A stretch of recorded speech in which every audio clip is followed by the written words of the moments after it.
pendiente de hacer un pequeño error habitual, probablemente de origen conceptual, cuya correcta interpretación puede aclarar algunas cuestiones. Ya es común escuchar en el hospital a todo el mundo: voy a hacer la historia clínica, dice, ¿no? O andar a hacer la historia clínica. No suele ser una realidad por ser empleada de forma incorrecta. Cuando señalamos esto, estamos indicando realizar la anamnesis o el interrogatorio de una persona, eventualmente complementada en la exploración clínica. ¿Ya? Entonces, la historia clínica no es un papel solamente, ¿ya? Es una, ya vimos anteriormente que es un relato de los signos y síntomas más frecuentes de los pacientes, ¿no? Un relato cronológico, completo, y que vamos a complementar con el examen físico. Una buena historia clínica es la que, leída 24 horas después por un médico ajeno al paciente, o sea, un médico que no lo vio en primera instancia, le puede servir para conocer exactamente el enfoque de su enfermedad o de sus enfermedades. Dijimos que los pacientes ya no vienen simples, no vienen por una simple infección, sino que de base tienen diabetes, hipertensión, cardiopatía chagásica, un montón de cosas, ¿no? Y hasta su fisonomía, sus hábitos, sus costumbres. En fisonomía, por ejemplo, están los tipos constitucionales, ¿no? Han escuchado el endosómico, el endomórfico, ¿no? De acuerdo a cómo se ve a la simple infección. Entonces también va a estar escrito esos datos. Sus hábitos, ya dijimos, sus costumbres, a qué se dedica, de manera como si él mismo lo hubiera realizado. El trabajo, por ejemplo, hay que diferenciar entre la profesión y la ocupación, ¿no? ¿Por qué? Porque muchas personas estudian algo y se dedican a otra cosa, entonces eso también influye bastante, ¿no? Te dicen soy abogado, pero sin embargo puede ser que se dedique al comercio, otra cosa. Buenas tardes. Ya, entonces hay que aclarar eso entre profesión y ocupación. De manera como si él mismo lo hubiera realizado. Entonces, ¿cuándo vamos a saber que hay una buena historia clínica o una buena calidad de la historia clínica? Cuando otro colega lo lea y la entienda y se meta en el cuadro del paciente, ¿ya? No le cuesta entender nuestra letra, no le cuesta entender nuestra redacción, nuestra gramática. A la sola primera leída ya se dé cuenta de lo que está pasando o lo que pasó con ese paciente, ¿ya? Porque muchas veces vamos a pedir interconsulta, vamos a pedir valoraciones por otras especialidades, entonces tenemos que hacer algo claro y conciso para que el otro médico no le cueste entender, ¿no? Ni qué decir, dice que hay interpretaciones personales que a veces son difíciles de transmitir, pero es obvio que la visión general es perfectamente comunicable, ¿ya? Entonces, evitemos, por ejemplo, palabras, no sé, que tengamos en nuestro vocabulario propio, ¿no? Yo sé que en la casa a veces manejamos algunas palabras propias de nosotros, abreviamos las cosas, los famosos modismos, ¿no? Entonces, en la historia clínica no puede haber eso, tenemos que anotar palabras completas, palabras que se entiendan, palabras lo más comunicable posible para el otro médico que va a hacer esa historia clínica. Entonces ahí vemos al otro médico que llega a nuestro servicio a leer y muchas veces se prefiere venir a preguntarnos de persona que leer nuestra historia, ¿no? ¿Por qué? Porque la letra va a ser horrible, porque no se entiende la redacción, no se entiende lo que quisieron poner, ¿ya? Pero la historia clínica es algo más que la anamnesis y la exploración física. Es el documento básico que incluye toda la información clínica relevante, desde la historia clínica y la exploración clínica hasta los comentarios, ¿no? Ahí podemos poner, por ejemplo, en la evolución, cómo va yendo ese paciente, ¿no? Los comentarios quieren decir, por ejemplo, ese paciente ingresó con fiebre, ingresó taquicárdico, ingresó álgico, ¿ya? Y en el transcurso de las 48 horas, por ejemplo, en pancreatitis han escuchado, hay criterios de evolución a las 48 horas, ¿no? ¿Quién sabe? Criterio de Ransom, ¿ya? El Ransom le hacemos al ingreso y le hacemos a las 48 horas de ingreso, ¿ya? Y ahí vamos a ver una tabla comparativa, por ejemplo, criterios clínicos como la fiebre, el dolor abdominal, las náuseas. Buenas tardes. Y criterios laboratoriales. Cierra la puerta, por favor, un poquito. Hoy. Y criterios laboratoriales como el hemograma, la leucemia, el desvío a la izquierda. Creo que nos encerró definitivo, ¿no?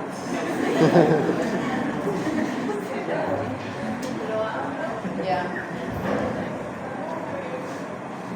Entonces, los resultados de las exploraciones complementarias, ¿ya? Por ejemplo, si hace un estudio de imagen, siempre hay que hacer una interpretación, ¿ya? Para eso tenemos que saber también radiología, tomografía.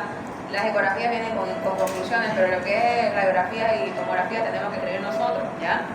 entonces ahí ponemos, ¿no? Esa evidencia en la tomografía de tórax, sin alteraciones o con infiltrado de tipo algodonoso en el tercio inferior del pulmón izquierdo. Cosa que la otra persona cuando lea se imagine y sepa qué hay en esa tomografía. Ya no haya que estar buscando debajo de la cama, preguntando a la enfermera, ¿no? Entonces todo debemos registrar en esta historia clínica. Los tratamientos, las indicaciones médicas que se llaman cuando anotamos en historia, ¿ya? Ahí vamos a poner los medicamentos que recibe, la dieta, la posición, si vamos a ponerle soluciones, hidratación, lo vamos a dejar con tapón, heparinizado, ¿no? Cuando son pacientes edematizados, ¿ya? Con la dosis, la frecuencia.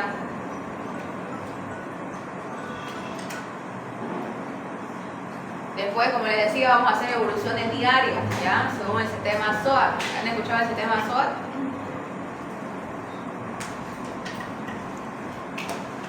Ya, en general las evoluciones se manejan según este sistema, ¿ya?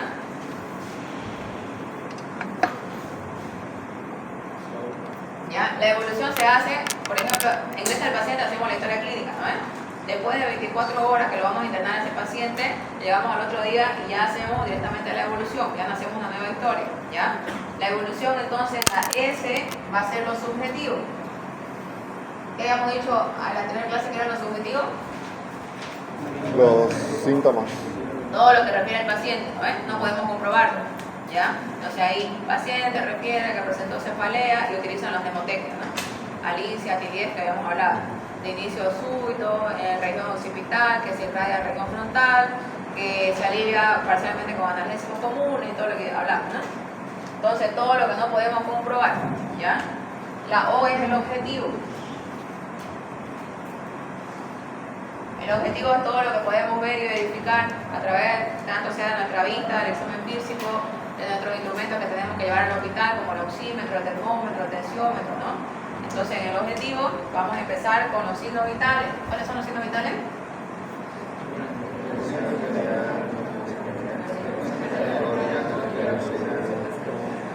¿Qué más? Temperatura y la saturación de oxígeno. Otra cosa que también hay que colocar es la fracción inspiratoria de oxígeno. ¿Han escuchado de esa? ¿Ya? Tenemos pacientes con uso suplementario de oxígeno, ¿ya? Los respiratorios, los cardiópatas, los edematizados. Entonces tenemos que sacarle también la fracción inspiratoria de oxígeno porque están recibiendo oxígeno suplementario, ¿ya? Nosotros que estamos sin ningún tipo de apoyo de oxígeno suplementario, nuestra FiO2 es del 21%. ¿Eso lo han llevado en fisiología o no? ¿Lo ven? La FiO2 ambiente es 21%, ¿ya?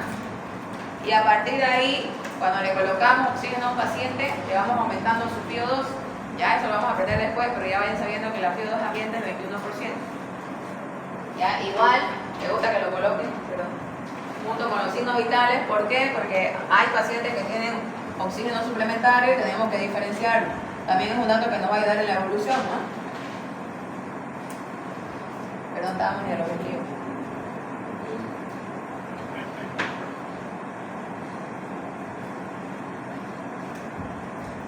La A viene a ser de análisis, ¿ya? Y aquí no es el típico análisis que saben todas las personas, ¿no? O la vecina que te dice, doctor, mírame este análisis, o vos estás estudiando medicina en tercer año, léeme este análisis. No, ¿ya? Aquí el análisis es, como dice su nombre, analizar la evolución tanto del aspecto clínico, que son los signos y síntomas, como en los laboratorios, ¿ya? En el hospital van a ver que vamos a pedir laboratorios cada 24 horas, cada 48 horas, y tenemos que anotar en alguna parte de la historia cómo va yendo, y justamente acá, ¿ya? Por ejemplo, si el subjetivo pusieron paciente con,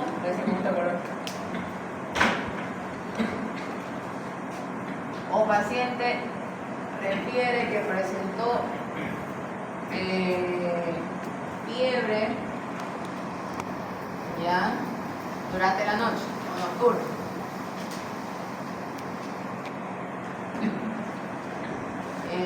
Sin náusea, ¿ya?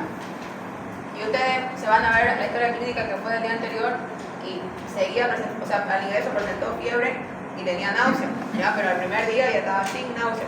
Entonces sería, por ejemplo, acá en análisis van a poner evolución lenta favorable. ¿Por qué lenta favorable? Coma, siempre ponemos por qué. porque el paciente no presentó náusea, ¿ya? Pero sin embargo sigue con fiebre, ¿no? Pero digamos que el ingreso tenía fiebre a partir del predominio horario y ahora solamente fue en la noche. Entonces ya presentó náuseas y un pico febril durante la noche o nocturno. Ya, entonces esta partecita de acá es la que nos va a decir si el paciente va bien o va mal, o se está estancando. Si se estanca se dice evolución estacionaria, ¿ya? Estacionaria quiere decir que va a haber puntos buenos, pero también va a haber puntos malos, ¿ya? Por ejemplo, este paciente fuera estacionario si siguiera con náusea y siguiera con fiebre, ¿ya? En este caso es lenta favorable porque ya las náuseas se fueron, ¿ya? Entonces van a analizar esa parte clínica y también laboratoriales, y van a poner y laboratorialmente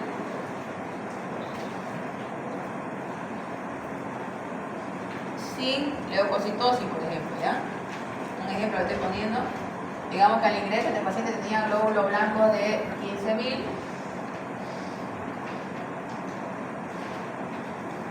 y ahora ya está con glóbulos blancos de 12.000 o de 10.000, digamos que es normal, ¿no? Lo hicieron al otro día y bajaron, entonces el paciente, y laboratorialmente ya el paciente sin leucocitosis, ¿ya? Entonces es un punto bueno que va a apoyar a lenta favorable. Entonces lenta favorable hay más puntos buenos y un solo malo, digamos. Ya estacionaria están empatados. Después hay la desfavorable, que va a pasar en los pacientes bañosos, pacientes con múltiples patologías descompensadas. Todo va a ser negativo, ¿no? Negativo, negativo, negativo. Paciente sigue con fiebre, sigue con náusea, paciente presentó hipotensión, paciente convulsionó, ya, todo mal. ¿Se entiende esa parte del análisis? Ya es lo más importante de la evolución, ¿ya? Aquí me pueden hacer bonito y todo, pero si no me hacen un buen análisis, de nada sirve que evolucione. Eso siempre le digo a los internos y a los residentes. Eso ustedes vayan aprendiendo desde ahorita, ¿ya? Y la P, no me había quedado por acá. Copiaron todo, ¿no? ¿No? Saquen el fotito entonces para que no se olviden. ¿Ya lo sacaron? Igual lo vamos a ver en práctica, así que no se preocupen.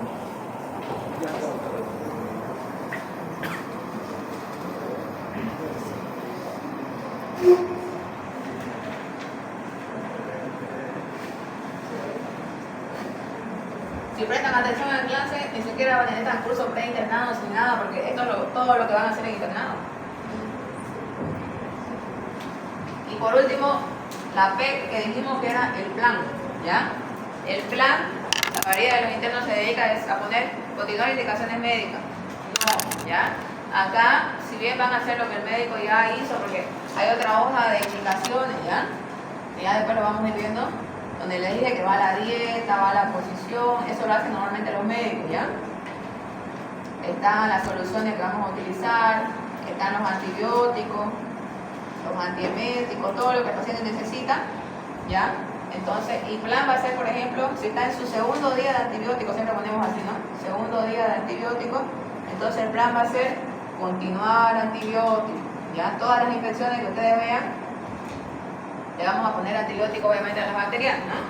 Entonces, el principal plan va a ser continuar antibiótico siempre y cuando el paciente vaya bien, ¿ya? ¿Cómo va bien? Cuando ya no presenta síntomas ni signos, ¿ves? Y laboratorialmente hay buena evolución. ¿Ya? Entonces ustedes automáticamente ya pueden poner continuar antibiótico, ¿ya? Otro plan puede ser, por ejemplo, a los hipertensos le ponemos control de PA cada 2 horas, ¿ya? Entonces ustedes pueden poner controles seriados saben que es repetido, ¿no? De presión arterial, ¿ya? Pero en historia clínica no podemos abreviar, estoy abreviando por tema de espacio acá, ¿ya? Después otra cosa, en los diabéticos, ¿qué sería otro plan? Control de glicemia capilar, ¿no? Normalmente a los diabéticos le hacemos 4 controles diarios, ¿ya? A las 7 de la mañana, que es en ayuna, a las 11 que va a ser el prealmuerzo, a las 17 que va a ser la precena y a las 22 que tenemos que tomarle porque en la noche hacen hipoglicemia los diabéticos, ¿no? Entonces tenemos que asegurarnos de que esté con una buena glicemia, ¿ya? Entonces si está con esta indicación en su historia clínica, ustedes en su evolución ponen control de glicemia capilar. ¿Ya? Pero acá siempre le digo a los que evolucionan que tienen que aportar ustedes algo en el plan de ese paciente, no se van a dedicar a copiar lo que hace el médico. ¿Cómo van a aportar? Leyendo su diagnóstico, haciendo su historia clínica ustedes que van a tener tiempo y todo, y van a ver qué más podrían ayudarle. ¿Ya? Por ejemplo, hablando de diabetes, en diabetes siempre pedimos, por ejemplo, la famosa hemoglobina glicosilada. ¿No ven? ¿Qué era la hemoglobina glicosilada? ¿Dijimos en la anterior clase? A ver, una que levante la mano. ¿De la que vinieron desde la primera clase?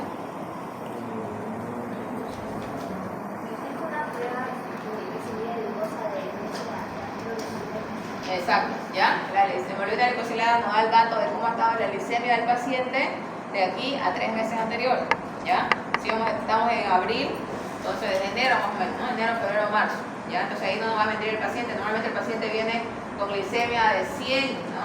Uno dice, pucha, está bien, está controladito. Pero le hacen la glicemia, claro, la hemoglobina glicosilada está en 8, y lo normal es acá. Bueno, el diabético es más de 6.5, ¿no? Entonces, ese paciente ha estado muy descontrolado, ¿ya? Y solamente hizo dieta o se cuidó antes de venir con nosotros, que es lo típico que hacen los pacientes, ¿no? Ah, me toca ir a mi control, voy a comer bien esta noche y mañana, ¿ya? Entonces ahí no quieren charlar.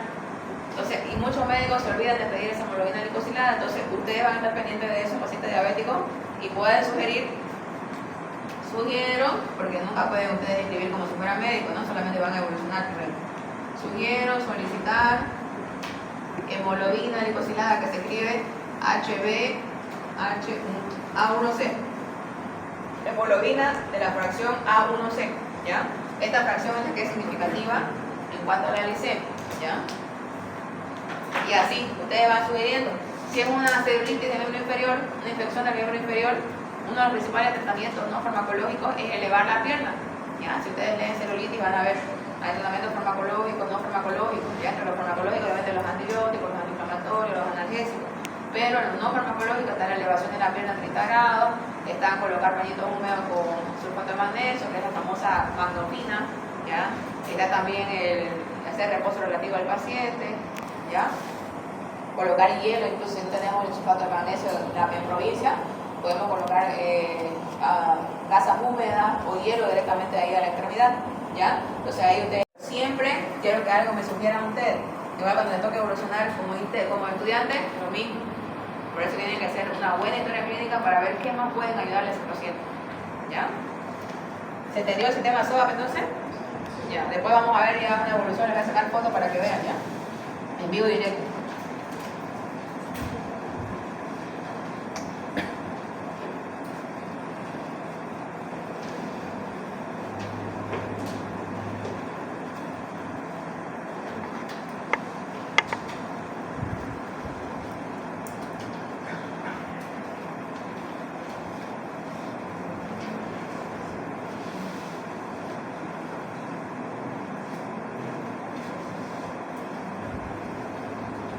Entonces también no se olviden que las historias clínicas que realizamos son fiscalizadas por personal de estadística, ¿ya? Son personas que no son médicos, son profesionales de salud que vienen a revisar nuestras historias, a recabar datos y todo. Entonces no quedemos mal con ellos, hagamos una buena historia clínica porque ellos son los que hacen las revisiones. Incluso ellos pueden hacernos las cartas de llamada de atención a los médicos, ¿no? Cuando no utilizamos terminología médica, cuando no rellenamos todos los datos. Van a ver que las historias tienen un montón de datos que rellenar. Alguna vez uno por apurado, porque no hay el dato, lo deja en blanco. Entonces, eso no podemos hacer en una historia. Si no tienen el dato, póngale sin base de información o sin datos en este momento, pero después rellénenlo cuando llegue el familiar o cuando el paciente ya se recuerde. Entonces, la historia es la narración ordenada, dijimos, ¿no? Desde el primer signo y síntoma que el paciente nos diga y conforme fueron apareciendo los demás. Detallar los acontecimientos psicofísicos, sociales también, ¿no? Porque dijimos que el entorno social juega bastante en la evolución de los pacientes, ¿no? Hay pacientes mujeres, por ejemplo, que no sé, les viene un pico hipertensivo, tomaron su antihipertensivo, pero siguen peleando con el esposo, entonces sigue hipertensa, ¿no? Y uno dice, ¿por qué no le hace efecto el tratamiento? Y es porque hay un factor estresante continuo que no nos permite hacer una buena evolución. Entonces también el aspecto social cuenta, ¿no? Pasado y presente, ¿ya? Puede ser que esta señora hipertensa tenga historia de infarto, ¿ya? Entonces ya cuando tienen cardiopatía isquémica, que se llama que es el infarto evolucionado, cuesta más manejar la presión. Ya hay que utilizar 2 medicamentos, 3 medicamentos, y ya es un poco más complicado el manejo. Todo esto referido a la persona que estamos entrevistando, que surge de la anamnesis, examen físico y de la elaboración intelectual del médico, que permite obviamente llegar a un diagnóstico presuntivo primero, ¿no? Y la historia fue creada por el famoso Hipócrates, ¿no? Que la han de haber escuchado. Ahí está entonces, así que escribía antes, ¿no? En estos papeles antiguos de papiro que decían, pero ya ellos tenían una idea de lo que era la historia clínica y ya hicieron el orden, ¿no? En el cual nos manejamos actualmente. Más importante que recordar una definición estricta de las que podrían encontrarse innumerables es comprender que la historia clínica debe ser conceptualizada. Tampoco nos vamos a ¿qué les puedo decir? Extender mucho, voltear, ¿ya? Tenemos que enfocarnos en el motivo de ingreso de ese rato, ¿no? Conceptualizada como un documento médico, científico, legal, económico también y humano sobre todo. ¿Por qué? Porque el que están entrevistando es un ser humano que es un ente complejo, ¿no? No es solamente que van a entrevistar a una persona que tiene la parte psicofísica, la parte física, también tiene la parte psicológica. Entonces, como documento es un documento médico, ya que refiere las características de la enfermedad desde un punto de vista médico, ¿no? Descripción de los hallazgos semiológicos, vamos a hacer el diagnóstico sindrómico que dijimos, ¿no? Como el famoso síndrome de hematoso, el síndrome meningio, el síndrome, ¿qué más tenemos? Síndrome peritoneal, ¿ya? Medidas diagnósticas, es lo que vamos a pedir para complementar, que serían los estudios de laboratorio, imágenes, y terapéuticas implementadas, ¿no? El tratamiento inicial que vamos a realizar y lo que vamos a solicitar después. De su lectura debe surgir con claridad el razonamiento médico sin preconceptos ni desviaciones, el orden y la buena letra. Esto les encargo a todos, la buena letra, ¿ya? En el caso de las historias manuscritas, que quiere decir que la mayoría que hacemos en el hospital público son manuscritas, son aportes necesarios para la comprensión del documento escrito. Ahí vemos, ¿no? Los famosos que nos caracterizamos según por letra fea, pero yo les dije, conmigo no quiero letra fea, letras ilegibles, traten de hacerlo lo más legible posible, que la persona que vaya a comprar ese medicamento no tenga que estar adivinando, porque hay errores, vimos que hay medicamentos que se parecen, que solo por una letra cambia, pero su efecto es muy diferente, entonces no podemos tener esos errores, ¿no? Entonces miren, aquí que pueden leer casi nada, ¿no? Lo que dice que está flex, 40 y nada más, ¿no? Ya, entonces no hagamos eso, no sigamos la mala fama que pueda llegar a la negligencia, ¿no? Ahí vemos un prototipo entonces de historia clínica, donde la parte de arriba dijimos que era la afiliación, después acá están los antecedentes personales, antecedentes familiares, y aquí empieza recién el examen físico, ¿no? Examen físico general cementario, por sistema, como dice, cardiopulmonar, intestinal, genitourinario, automuscular, antecedentes tóxicos, arriba de datos personales.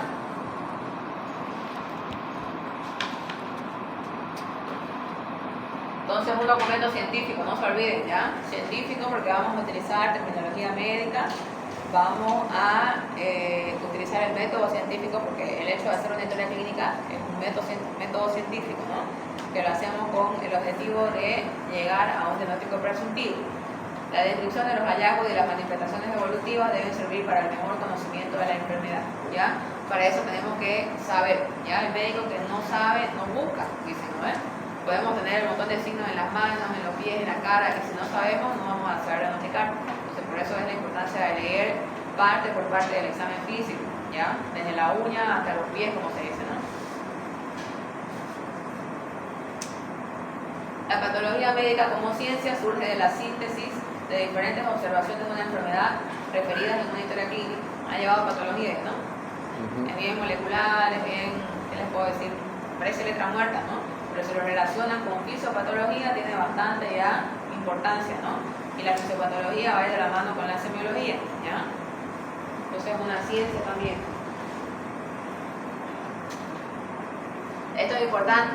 Actualmente surgen muchísimo lo de las negligencias médicas, las malas praxis, que no sé qué, que todo lo atribuyen a error médico, ¿no? A iatrogenia famosa. Entonces, ¿qué tenemos que hacer nosotros? Respaldar, ¿ya? Cuidarnos, como se dice. ¿Cómo hacemos eso? Anotando en la historia clínica todo, ¿ya? Cómo llega ese paciente. Porque los pacientes no llegan caminando como nosotros y con un leve dolor, no.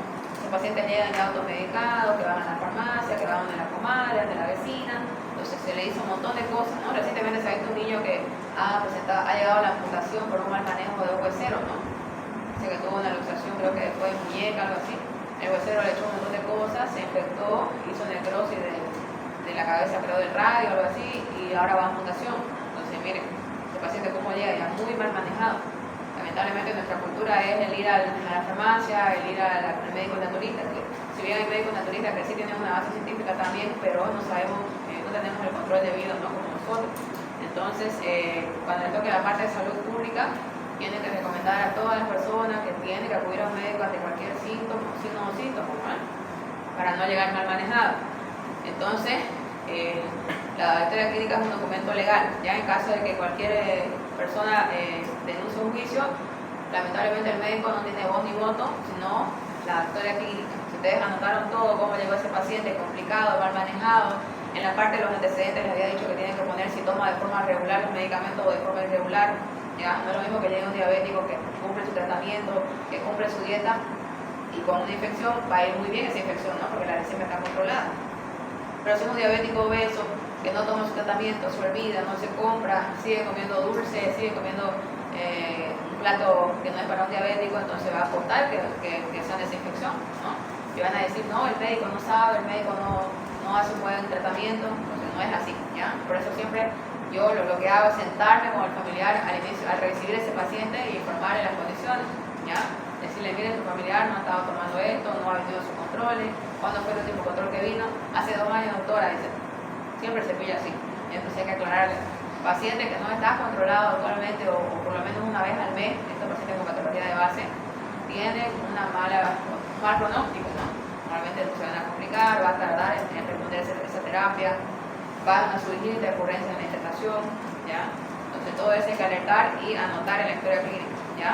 Por ejemplo, la nota de informe familiar es importantísimo, ¿ya? Hay médicos que no lo realizan por tema tiempo, por tema, ¿qué le puedo decir?, dedicación, todo lo demás, ¿ya? Pero cuando surgen estos problemas de denuncias médicas o de negligencia, la nota de informe familiar sirve de mucho, ¿ya? ¿Por qué? Porque hay familiares que uno le informa, son conscientes al inicio, pero cuando quieren hacer problemas dicen, no me informó nada, ¿ya? Yo no sabía nada, yo no sé qué le hicieron, yo no, o sea, niegan todo. Entonces, ¿cómo se respaldan ustedes? Muestran su nota de informe familiar, firmada, sellada y con la huella de la persona que recibió, entonces ahí no tienen dónde discutirte y dónde hacerte quedar mal, ¿no? Entonces siempre háganlo como un protocolo, la nota de informe familiar, ya van a ver cuando yo realice, van a entrar conmigo para ver cómo se hace, ¿ya?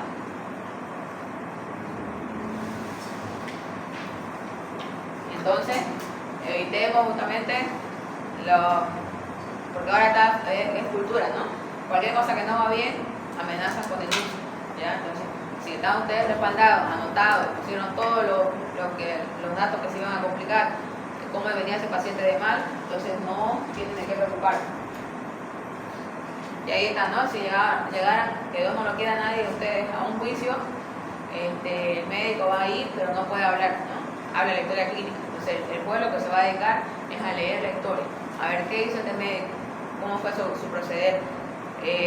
Se informó el estado del paciente, los familiares eran conscientes, los familiares apoyaron, compraron la medicación, hicieron los laboratorios faltantes del seguro, porque en el famoso seguro no tenemos todo lo que necesitamos, no sacaban los reactivos, a veces no hay ni para un hemograma en los hospitales públicos, ¿ya? Entonces el familiar tiene que cubrir, si no hay familiar, entonces quedamos de manos atadas, ¿no? Entonces, por eso tenemos que anotar todo en la historia clínica.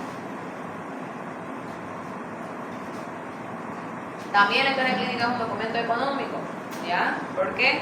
Porque sabe que nuestro famoso sistema público o seguro público descarga o cobra de acuerdo a lo que nosotros anotamos, ¿ya?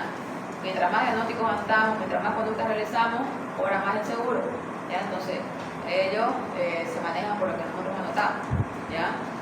El conjunto de medidas tomadas tiene un costo que deberá ser cancelado por la institución, la obra social o el paciente, ¿ya? Entonces, igual en la parte privada se cobra de acuerdo a lo que anotamos, ¿ya? Por eso a veces a algunos pacientes pobres no les anotamos todo para que no les cobren todo, ¿ya? Por lo menos yo sé decir, si Si es una curación compleja, le pongo una curación simple para que no le cobren todo, ¿no? Porque también tenemos que ayudar, ¿ya? Pero en la parte pública, mientras más anotemos, más cobran y más recursos entran a nuestro hospital, ¿ya?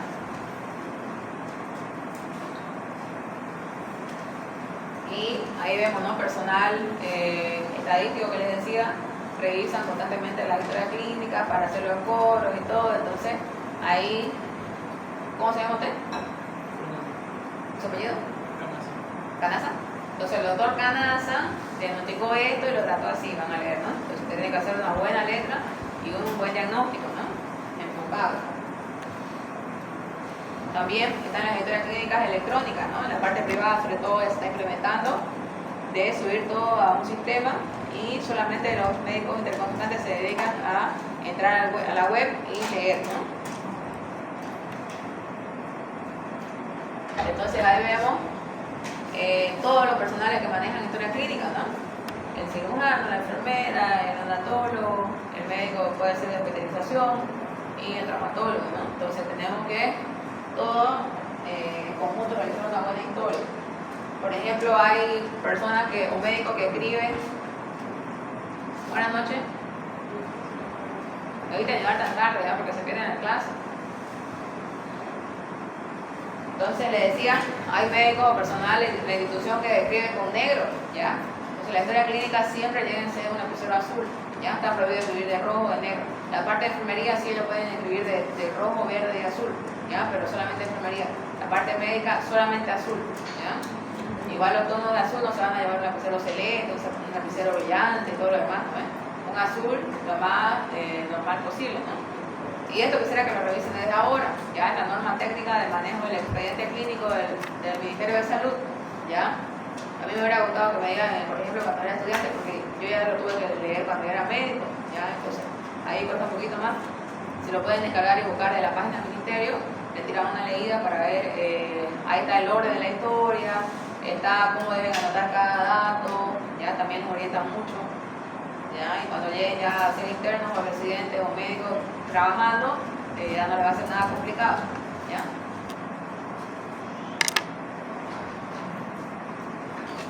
Y también dijimos, ¿no? La historia es un documento humano que debe reflejar la relación establecida entre el médico y el enfermo, ya. También hay otro ámbito de la semiología que se encarga de la relación médico-paciente, ¿ya? La relación médico-paciente es el vínculo más importante que existe en la medicina. ¿Por qué? Porque es la base para que podamos obtener todos los datos que necesitamos, ¿no? Si ustedes no generan un clima de confianza, de paz, de seguridad en ese paciente, la impresión que pone el médico también es importante, ¿no? Entonces, si el médico, el paciente ve que es un médico, no sé, que no sabe expresarse, que está apurado, que más importancia le da al celular, que no se está mirando a otro lado, ya está aburrido, eso pasa mucho, ¿no? Sobre la sobrecarga de estrés, en poco tiempo, la mayoría de los médicos son aburridos, entonces ustedes siempre desde ahora traten de generar confianza, tratarlo como ellos están padeciendo algo, ¿no? No están como nosotros tranquilos o por lo menos sin ninguna molestia, ¿ya? Entonces ellos están sufriendo, van por una ayuda donde ustedes, o van a ir por una ayuda donde ustedes, entonces traten de ser lo más humano posible, lo más, ¿qué les puedo decir?, comprensivo, ¿ya? Va a haber pacientes aburridos, va a haber pacientes contentones, va a haber pacientes que no les van a querer decir nada, entonces tienen que tener la paciencia y saber la técnica de cómo llegar a ese paciente, ¿ya? Muchas veces necesitamos a ese psicólogo porque esos pacientes esconden cosas, ¿no? Muchas veces, por ejemplo, las dependencias a drogas no te van a decir de la primera, tienes que hacerte ayudar por el tema del psicólogo, ¿ya? Los abusos, ¿ya? En las niñas o en las jóvenes igual cuesta a veces abordar esos temas, pero tenemos que saber llegar a ellos, ¿no? Entonces, el objetivo fundamental va a ser la curación de ese cuadro clínico, o si no hay cura, porque sabemos que hay patologías que no se curan, por lo menos aliviarle los síntomas, ¿no? Por ejemplo, en cáncer, en VIH-Sida, pacientes vienen todos anoréxicos, vienen con náuseas, doloridos, entonces, ¿qué hacemos? Solamente el alivio, ¿no? La calidad de vida, como se dice. Entonces ahí vemos, ¿no? Si ustedes pueden, porque lo típico es que el médico esté sentado en su sillita, en su escritorio, con aire, que no sé qué. Si ustedes se levantan, se apegan a ese paciente como está ahí, ¿no? Se ponen en el lugar que está ese paciente y traten de comprender su necesidad, va a ser mucho mejor su interrogatorio, ¿no? Sus datos. Igual la embarazada, ¿no? Va a venir toda estresada, preocupada de cómo va a ser su parto. Muchas veces pasa a las mujeres embarazadas que están gritando y todo, y uno dice, ay, qué mujer más exagerada. Lamentablemente tienen que saber sobrellevar esa situación, ¿ya? Los niños, otra cosa son los niños, ¿no? Llegan gritando, llegan pegando, llegan no sé qué, entonces, y las madres son las más estresadas, ¿no? Entonces ahí tenemos que saber igual crear un clima primero de confianza, después tratar de sobrellevar la situación, abordar lo más importante, si está dolorido, pues ponerle un analgésico, si estamos quitando un antiemético hasta que logremos hacer una buena historia clínica, ¿no? También están las personas del campo, ¿no? Las personas del campo saben que muchas veces no tienen acceso a la educación, entonces ellos no van a entender nuestras palabras que normalmente utilizamos, tenemos que saber adecuarnos a sus palabras de ellos, ¿ya? También hay términos tradicionales que ellos utilizan para algunos síntomas, ¿no? No sé si a ver quién me puede hacer recuerdo de algo. El famoso chucho de la fiebre, ¿no? Doctora, estoy con chucho, y vos quedás, ¿qué es eso? ¿No? Entonces entienden también que culturizarse, como se dice, ¿no? Las palabras típicas. O me duele, por ejemplo, las choquizuelas, dicen, ¿no? ¿Qué son las choquizuelas? Las rodillas o los morocos o las rodillas.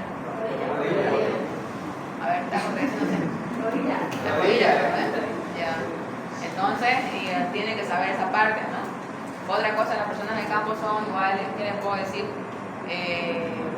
No saben expresar a veces las cosas, ¿no? Que por miedo, porque no sé, el uniforme a veces les influye, entonces traten de ser lo más humano posible, lo más, ¿qué les puedo decir? Crearles la confianza para que ellos se puedan desenvolver, ¿no? Pacientes añosos, otro cuadro muy complicado, ¿no? Esos pacientes no escuchan, por el hecho de no escuchar igual están aburridos, no nos dan muchos datos, entonces hay que acercarse, hablarles al oído, hacerse ayudar de un familiar que tal vez le entienda, ¿ya? Pero hay que hacerle saber que ese paciente tiene nuestra atención y nuestra ayuda, ¿no? No está solo, como se dice. Entonces son diferentes escenarios que nos vamos a ir encontrando. Entonces la historia clínica, miren qué importante, comienza con un apretón de manos, ¿ya? Siempre que lleguen al lugar donde está el paciente, me gusta llamarlo de su nombre, ¿ya? ¿Cómo está doña María? ¿Cómo está don José? ¿Cómo se siente? ¿No? Si no puede el apretón de manos apegarse, tocarle el hombro, cosas así, ¿no?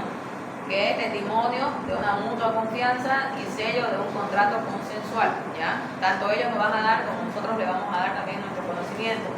Este apretón de manos junto a la observación de la cara, siempre mirar a la cara del paciente, ¿no? Porque pasa que, estamos anotando y no le tomamos atención, entonces eso cuenta muchísimo, ¿no? Mirar a los ojos al paciente, el aspecto general, también proporciona al médico datos sobre el estado de salud. Hay pacientes que vienen muy desordenados, muy mal vestidos, ¿no? Entonces también puede que estén depresivos, ¿no? La actitud del médico debe ser de máxima alerta, ¿ya? Como le dije, al paciente hay que mirarlo desde que entran a su consultorio o desde que nosotros ingresamos a la sala, ¿no? Para no pasar por alto ningún detalle que pueda servir para un mejor conocimiento de su paciente, ¿ya? Entonces mirar todo, mirar los ojos, la nariz, la boca, el cabello, todo lo que puedan observar. El famoso ojo clínico, ¿ya? Entonces ahí vemos cómo tenemos que agarrarnos esa confianza del paciente. Con los niños igual casos especiales, ¿no? Tratar de bajarnos con su lenguaje, engañarlo, darle los pediatras, por ejemplo, están llenos de juguetes en su consultorio, ¿no? Porque tenemos que distraerlos, ellos no se van a dejar tocar como un paciente adulto, tenemos que distraerlos, no sé, darle otra cosa para que se entretengan hasta que podamos revisarlo.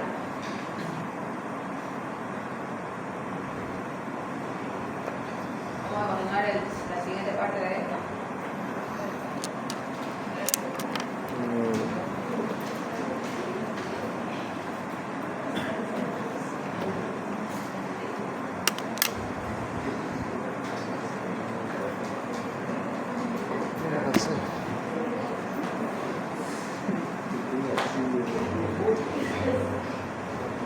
Entonces aquí vamos viendo lo que es la estructura. La estructura básica entonces de la historia clínica o el orden, la anamnesis, ¿no? La anamnesis va a ser la primera parte, donde van a ir los datos personales, como el nombre, la edad,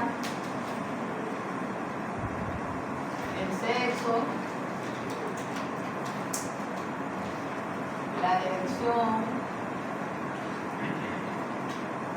Lo que hablábamos en la anterior clase va a la procedencia, dónde nació, la residencia, dónde vive, La ocupación no va a ser lo mismo que la profesión, ¿no?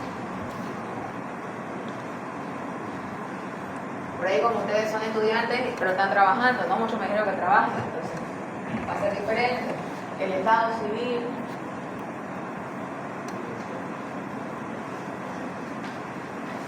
la religión,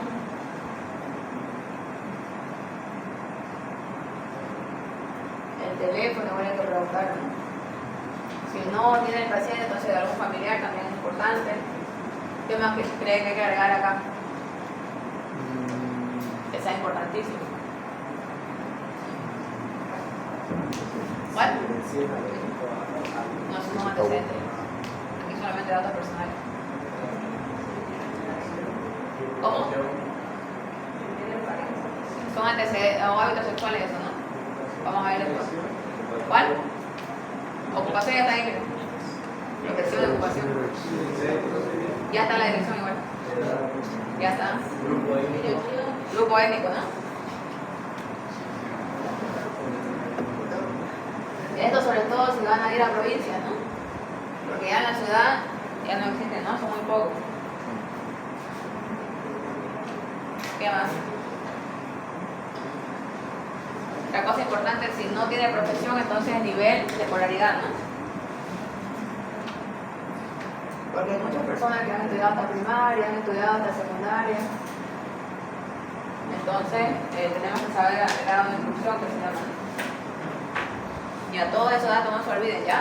A veces la historia clínica no están así con todo, pero ustedes traten de complementarlo porque eso nos va a orientar a muchas cosas, ¿no? Por ejemplo, la religión, ¿qué es importante la religión? ¿Por qué es importante preguntarle? A ver, levante la mano. ¿Por qué? Por ejemplo, los testigos de Jehová no aceptan transfusiones de sangre. Exacto, entonces ellos, por más que sean situaciones de emergencia, no podemos transfundir, ¿ya?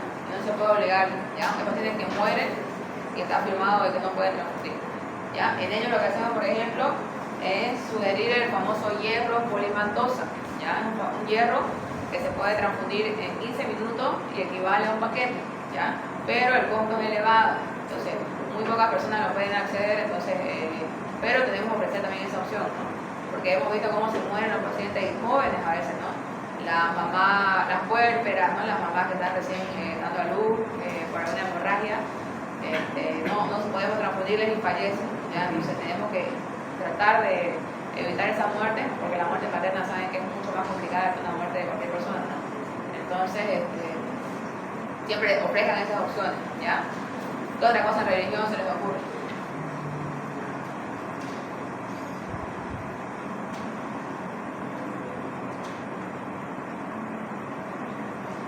Nada más.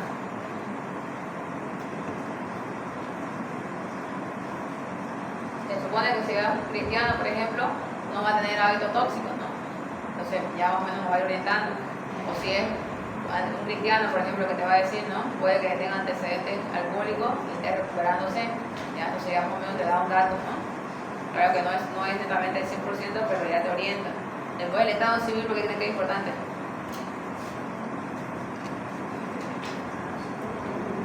Por los hábitos, ¿no? Por los hábitos primero, ¿no? Hábitos alimentarios, hábitos tóxicos, hábitos sexuales, ¿ya? Después, sobre todo el apoyo y el seguimiento, ¿no? Hay patologías que necesitan, no sé, son polimedicados, necesitan un apoyo constante de la pareja o de la familia, entonces no va a ser lo mismo una persona soltera o una persona divorciada que no va a tener el apoyo constante y no va a tomar su medicación o por problemas sociales, igual no se va a comprar, todo lo demás, entonces va a cambiar el escenario, ¿no? Después la ocupación cuesta muchísimo, ¿no? Hay profesiones que tienen a los pacientes todo el día afuera, entonces no pueden hacer una dieta saludable, no pueden hacer ejercicio. Los choferes, por ejemplo, son bien sedentarios, ¿no? Ellos tienen riesgo de muchas patologías que tienen que ver con trombosis, con diabetes, con sobrepeso, ¿no? Después hay otras patologías que están mucho tiempo parados, entonces también le predispone a varices, ¿no? Entonces a hemorroides, ¿ya? Entonces, de acuerdo a la ocupación va a ser importantísimo. El teléfono y la dirección son datos importantes, ¿no? Porque si se va a internar ese paciente, necesitamos llamar a familiares, algo de emergencia, porque el familiar no se puede quedar a veces todas las 24 horas, entonces ya tenemos los datos ahí, ¿no? Y con el sexo igual hay que tener cuidado, ¿no? Porque ahora sabemos que hay diversidades, entonces, si ese rato, no sé, ustedes lo ven dudoso y todo, no identificado o no identificable, cosas así, ¿no? Hasta que puedan hacer una buena anamnesis o entren en un clima más tranquilo, ¿no? El motivo de consulta que dijimos que era, ¿cómo lo van a anotar?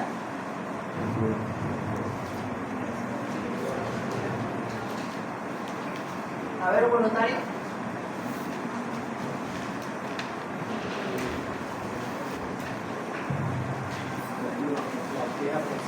La queja principal, pero ¿cómo lo vamos a anotar en la historia?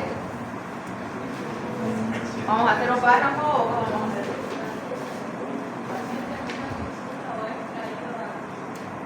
No. ¿Cómo era el motivo de consulta?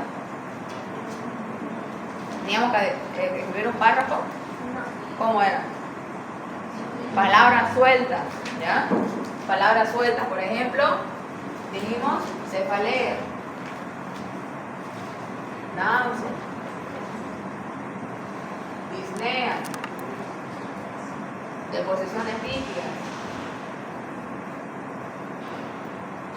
¿Ya? Y ahí ustedes pueden gastar 10 motivos de consulta porque no faltan las pacientes que vienen por todo, ¿no?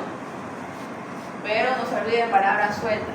Antes nos decían que el motivo de consulta era tal cual lo decía el paciente, pero ahora no, ya tenemos que hacerlo con palabras con terminología médica. ¿Ya? Y ahora si la enfermedad actual, como dijimos que tenemos que escribirla,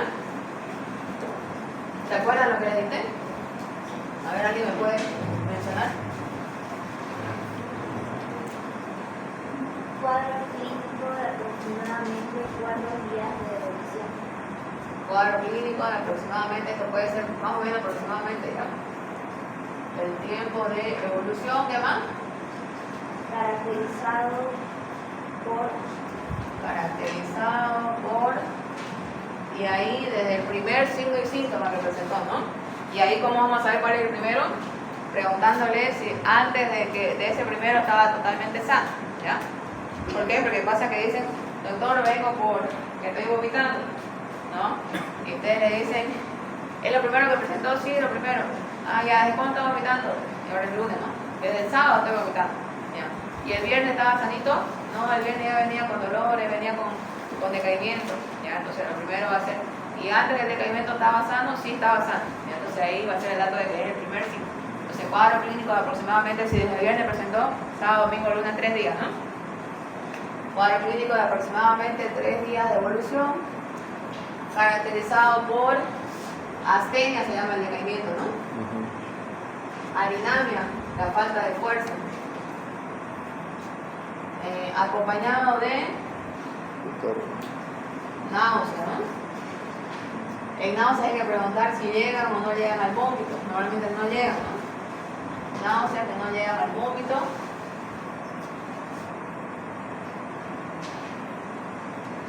Y ahí puede seguir, ¿no? Acompañado de cefalea, de evoluciones líquidas, todo lo que les digo, ¿ya? En orden cronológico. Entonces, la enfermedad actual va a ser el párrafo, el más largo que van a escribir, y la base de su historia clínica, ¿ya? Entonces, ahí háganlo. Me gusta cuando son súper largos, pero bien diseñados, bien descritos los signos y síntomas, de acuerdo a la mnemotecnia que les dije, ¿no? ¿Se acuerdan la mnemotecnia? Alicia y Atelier. Ya, entonces, si es, por ejemplo, cefalea de aparición súbita, aparición ¿qué más? Progresiva, aparición insidiosa, ya van a leer todos los tipos de apariciones, anótense ya. Localizada en región frontal, acá empezó doctora y después se fue para atrás, que se irradia a región occipital, ¿no? ¿Qué más? De características, ¿qué tipo tenía de dolor? Me palpitaba, sentí como palpitante. Sentía que me clavaban algo, de tipo lancinante. Sentía, ¿qué más puede ser? La mitad de la cabeza, hemicraneal. Toda la cabeza, holocraneal, ¿ya? La intensidad, utilizamos la escala EVA que les dije, ¿no?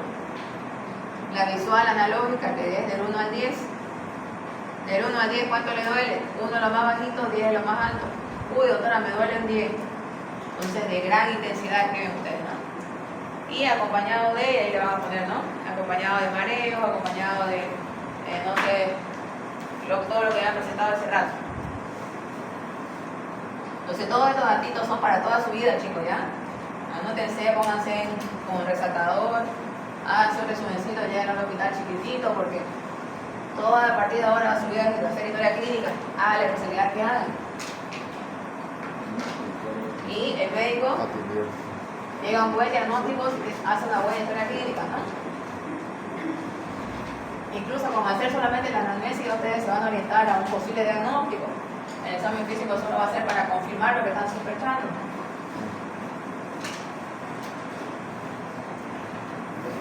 ¿Sí? Y en las normas técnicas del manejo del expediente clínico hay ejemplos. Ejemplos más que todo estadísticos son ahí. ¿Ya? Por ejemplo, no te van a decir esa palabra clave, ¿ya? Porque eso netamente se me lo viene. Lo que les puse al Ministerio de Salud más que todo es el orden de la historia, cómo rellenar, cosas más de estadística, ¿ya? Pero igual es bueno porque ustedes cuando ya sean médicos tienen que saber todo eso, ¿ya? Porque eso es lo que se recoge los datos para llevar a la plataforma del Ministerio, ¿no? Por ejemplo, casos de dengue, fichas epidemiológicas, casos de influenza que están apareciendo nuevos, entonces también rellenamos fichas. ¿Ya? Siguiendo con el orden entonces, después de la enfermedad actual, que es lo más importante, los antecedentes personales, ¿ya? Los personales se van a dividir en fisiológicos, que serían la diuresis, ¿no? Aproximadamente cuántas veces va al baño, a hacer pipí, o hacer el 1, ¿ya? Entonces, la mayoría dice, muchas veces, doctor, no te van a decir un dato exacto, pero ustedes le tienen que decir, será 5 veces, 6 veces, 7 veces, ¿ya? Entonces ahí le van poniendo, ¿no? De 4 a 5 veces al día, de 5 a 6 veces al día, normalmente tienen que poner, ¿no? Y la catarsis. ¿Saben qué es diuresis y qué es catarsis, no? Diuresis es la micción, ¿no? Y la catarsis es las deposiciones, ¿no? Entonces aquí va a variar muchísimo de paciente a paciente. Hay pacientes que hacen hasta 3 veces al día, ¿no? Creo que esto funciona más en los hombres, ¿no? Y las mujeres nos caracterizamos por 1 vez al día máximo, ¿no? Ya, entonces más o menos ahí ustedes se van a manejar. Personas adultas mayores, normalmente 1 vez cada 3 días. ¿Ya? Eso es lo más fisiológico que podemos aceptar. ¿Ya? Después, al 4.º día, ya normalmente esa persona sufre estreñimiento, ¿ya? O constipación, que se llama. Ya ustedes tienen que intervenir ahí en el tratamiento también, ¿no? O preguntarle qué tipo de dieta lleva, ¿ya? Por ahí le gustan alimentos que le estreñen mucho, como el queso o el pan, ¿no? Entonces tienen que recomendarle más fibra, que son las frutas, los cereales, ¿ya? ¿Qué más va a haber fisiológico? El sueño también dicen, ¿no? En la práctica no ponemos mucho el sueño porque ya no entra, pero también es importante porque las personas que no descansan o duermen tarde sufren de unas ciertas patologías, ¿no? Las personas que se acostumbran a dormir 1 o 2 de la mañana tienen más riesgo de hacer accidentes cerebrovasculares, infarto, ¿ya? Antecedentes patológicos es todo lo que ya se ha diagnosticado antes de llegar a nosotros, ¿ya? Ya viene diagnosticado de diabetes, y aquí siempre le digo, es importante, por ejemplo, si ese paciente tiene diagnosticada diabetes por si acaso se escribe en numeral, ¿ya? Siempre que corregimos eso porque muchos nos ponen en romano, pero según la Sociedad de Endocrinología Americana no se puede escribir en romano, ¿ya? Tiene que ser en numeral, es un pecado escribir en romano. La endocrinóloga, por ejemplo, de los terceros niveles lo va a votar, se escriben con romano, ¿ya? Entonces siempre acostúmbrense con numeral. Entonces, diabetes tipo 2, diagnosticada hace cuánto, ¿ya? ¿Ya? No es lo mismo que un paciente fue diagnosticado hace 2 meses que un paciente que viene diagnosticado hace 20 años, ¿ya? Ahí van a surgir muchas complicaciones, el manejo va a ser distinto, ese paciente ya va a venir muy polimedicado, ¿ya? Incluso ya viene con algún daño de órgano, diana que se dice, ¿no? Las complicaciones micro y macrovasculares que vamos viendo después, ¿ya? Entonces, siempre pregunten hace cuánto está diagnosticado, qué medicación recibe,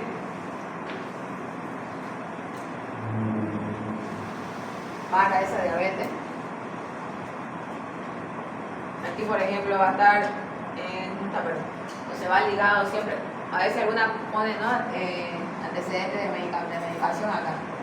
¿Ya? Entonces ahí ya no lo ponen junto con lo patológico, pero como acá no nos ponen antecedentes de medicación, lo ponen ahí junto, ¿ya? ¿Qué medicación recibe? Se le dice una metformina, que es lo más, la de primera línea, ¿no? Un normoglicemiante de primera línea. ¿De cuánto? La metformina viene de 500, viene de 850, viene de 750 y viene de 1000. ¿Ya? Entonces, igual no es lo mismo que tome una de 1000 que tome una de 500. ¿Ya? Entonces, si no sabe el paciente, entonces le ponen no recuerda dosis. ¿Ya? Ese de no recuerda dosis es otro dato que les apoyo a ustedes de que si el paciente no cumple el tratamiento, ¿no? Porque lo que toman todos los días lo ven en la cajota grande ahí del medicamento y saben cuánto es, ¿no? Pero el que no lo toma una vez cada 3 días, una vez al mes, obviamente no se lo va a aprender, ¿no? Entonces, la dosis y cada cuánto, ¿ya? Algunos toman cada 12 horas, otros toman cada 24, hay hasta cada 8, ¿no? ¿Ya? Entonces, la dosis y la frecuencia. Y otro dato que le dije, si lo toma de forma regular, ¿no? Regular quiere decir que no se olvida ningún día, ¿ya? Lunes, martes, miércoles, jueves, viernes, sábado, domingo, ¿ya? Y si le dice, doctor, me olvido, porque vivo solo, porque trabajo, porque cuido a mi hijo y me olvido, no sé qué, entonces siempre anoten esto de forma irregular, ¿ya? Porque ese es otro dato que nos cuida a nosotros de que si se complica, tenía factores para complicarse, no era que el médico se equivocó, que el médico no hizo un buen tratamiento, ¿ya? Entonces traten de hacerlo largo esa parte, porque va a influir muchísimo en la evolución, ¿no? Lo mismo, si es hipertensión, ¿hace cuánto diagnosticaron la hipertensión? ¿Qué medicación toma? ¿Qué dosis? ¿Qué frecuencia? Y si lo toma de forma regular.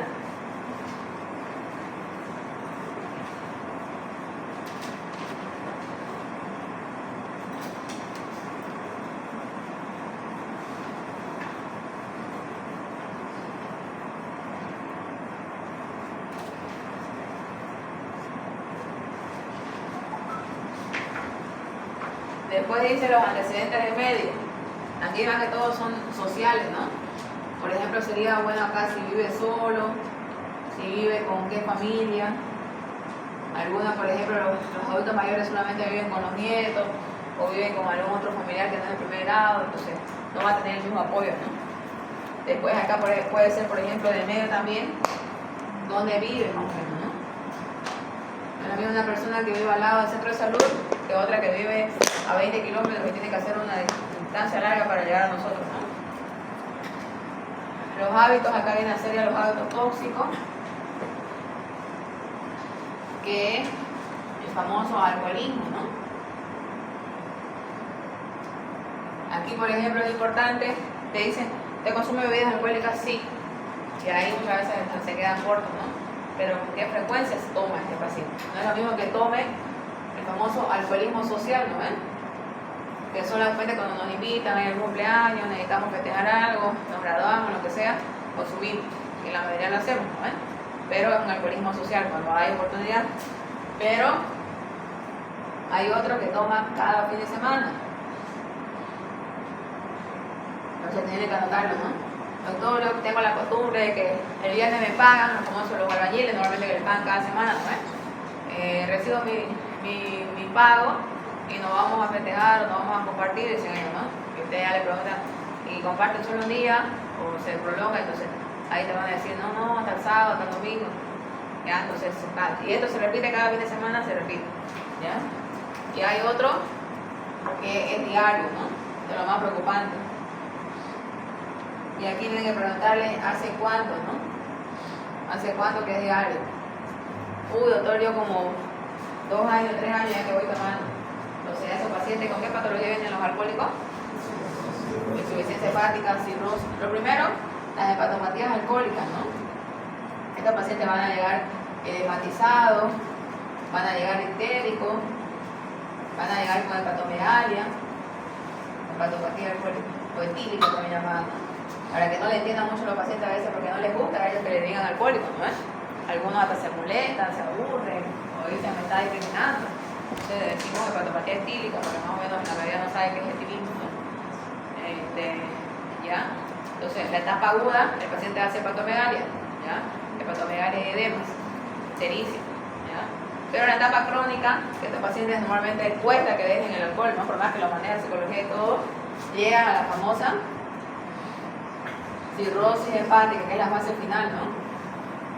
Cirrosis significa fibrosis, ¿ya? El hepatocito se hace chiquitito, disminuye de tamaño y se endurece, ¿ya? Entonces, estos pacientes hacen múltiples complicaciones, como las famosas varices esofágicas, ¿han escuchado? Como tenemos acá el hígado, digamos que está todo duro, entonces saben que por acá viene la vena porta, ¿no ven? Entonces, al haber acá resistencia, la sangre no va a circular como normalmente fluye, ¿no? Entonces va a haber resistencia. Y volviendo para atrás, está el esófago acá, ¿no? Entonces como hay tanta resistencia vascular a nivel de esófago, van a aparecer las famosas varices esofágicas que clínicamente se van a manifestar como hemorragia digestiva, ¿ya? ¿Por qué? Porque se van a romper estas varices y van a sangrar hacia el tubo digestivo, y en la famosa caquita vienen las melenas, ¿no? ¿Han escuchado las melenas? Que son heces negras, ¿ya? Que son sinónimos de sangrado, porque tienen un sangrado alto, ¿no? A nivel de esófago o de estómago, ¿ya? Entonces vean cómo se complica todo, esos pacientes llegan sangrando, llegan choqueados, ¿ya? Y también la cirrosis hepática es un factor de riesgo grande para que hagan cáncer hepático, ¿ya? Ya lo van a ver en ese estadio, es muy triste, ¿no? Porque vienen muy doloridos, fatigados, disnéicos, y ya no hay mucho que hacer, ¿no? Ya tienen que ir al trasplante hepático, ¿no? Pero es difícil. Ya la cirrosis hepática incluso ya es indicación de trasplante.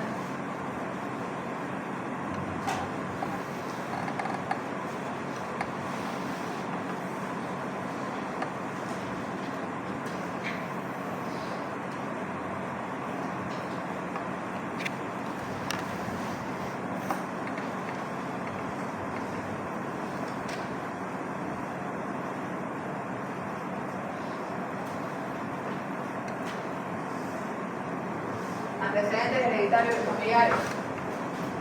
Aquí igual muy importante el tema de diabetes, ¿no? El tema de enfermedades autoinmunes, el famoso lupus, artritis reumatoidea, síndrome de Sjögren, ya vamos a ver después, ¿ya? Eso viene con antecedentes de familia, ¿ya? Después han escuchado la hipercolesterolemia familiar, ¿no? Una dislipidemia igual que tiene antecedentes familiares. Después puede haber riesgo, por ejemplo, de patologías de formación, ¿no? Igual pueden heredarse. Y también el entorno familiar juega mucho, si bien no son patologías hereditarias, pero porque tienen el mismo entorno, la misma costumbre, tienen tendencia también a tener la misma patología del hijo o del nieto, ¿no? Por ejemplo, la persona que le gusta hacer los churrascos con grasa, las fiestas con alto alcohol, ¿no? Entonces, ahí está el hijo, está el nieto, se crían en el mismo ambiente, tienen la misma patología, ¿no? Por más que no sean hereditarios. Después, miren, de todo esto de preguntar, recién viene el examen físico, ¿ya? El examen físico igual se va a dividir en un examen físico general y un examen físico segmentario o regional. En el general vamos a hablar, por ejemplo, de conciencia, de la forma de ventilación, la vía que está comiendo, ¿no? Puede ser tolerando la vía oral, puede ser por zona nasogástrica, ¿ya? Por zona nasodenal, por gastronomía. Después ahí van por ejemplo, la diuresis, la catarsis, va la presión, se llama hemodinamia, ya lo vamos a ir viendo después, ¿ya? Y por último, en la general termina con los signos vitales, ¿ya? El segmentario, vamos a empezar por cabeza, ¿no? En cabeza tenemos que describir implantación pilosa, la forma del encéfalo, normocéfalo, braquiencéfalo, tenencéfalo, vamos viendo parte por parte, la pupila, la mucosa, la cavidad bucal, la integridad dentaria, todo tenemos que revisar, ¿ya? Después de cabeza viene el cuello. En cuello vamos a ver la forma, la simetría, la movilidad, sea endopatía, vamos a palpar tiroides, pulso, todo lo que se pueda en el cuello, ¿no? Cicatrices, igual es muy importante, ¿no? Hay pacientes que tienen tiroidectomía, por ejemplo, ¿no? Se les retiró la tiroides por algún motivo, puede ser canceroso, puede ser por nódulos tiroideos, entonces, igual. Después tórax, ¿no? En tórax ya hacemos el famoso protocolo, ¿no? Inspección, palpación, percusión y auscultación. abdomen, se invierte, dijimos, ¿no? Inspección, ocultación, palpación, percusión. Después viene el genitourinario. Y por último, extremidades. Ya, en extremidades que vemos, los pulsos, la temperatura, el llenado capilar, el color, si hay edemas, si están neutónicas, tienen un buen tono, neutróficas, un buen trofismo, ya vamos a ver qué es tono, qué es trofismo, ¿ya? Y por último, el resumen semiológico sería, por ejemplo, el análisis que estamos viendo en las evoluciones, ¿no? Un breve análisis de todo lo que hemos hecho. Consideraciones diagnósticas vienen a ser los diagnósticos presuntivos, la evolución diaria que ya lo hemos repasado, y la epicrisis, que es un documento de alta, ¿ya? Ya vamos a ver, igual les voy a mostrar en el hospital cómo son las epicrisis. Normalmente es un resumen de todo lo que le hemos hecho en la internación y que tenemos que dar énfasis en el tratamiento que se va a llevar a casa, ¿ya? Normalmente los pacientes nosotros que damos de alta lo hacemos anotar a los internos grandes, ¿ya? Losartán, 50 cada día, paracetamol, 1 gramo por razón necesaria, PRN que se llama, ¿no? ¿Qué más? Nifedipino, 10 cada 12, grandote, ya 100 cada 12, ustedes le ponen horario, 8 de la mañana, 8 de la noche, ¿ya? Para que el paciente llegue, vea su casa grande, la epicrisis y tome su tratamiento, ¿ya? Incluso me gusta a mí que se lo lleven al paciente y le digan, ¿le entiende, por ejemplo, don Mario? ¿Le entiende? A ver, léalo y te lo leen, ¿no? Entonces uno queda tranquilo de que el paciente se está yendo sabiendo lo que va a tomar y no se va a olvidar ni se va a confundir, ¿ya? Igual siempre hay que citar a un familiar en el momento de entregarle los papeles para que el familiar igual esté comprometido y sepa, ¿ya? De esa forma ustedes ayudan a que esos pacientes estén controlados y no vuelvan a reinternarse, porque son múltiples las reinternaciones.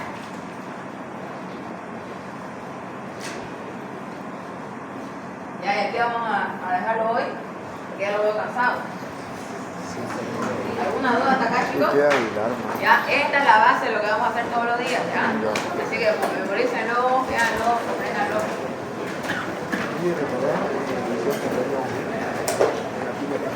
Día primero de mayo.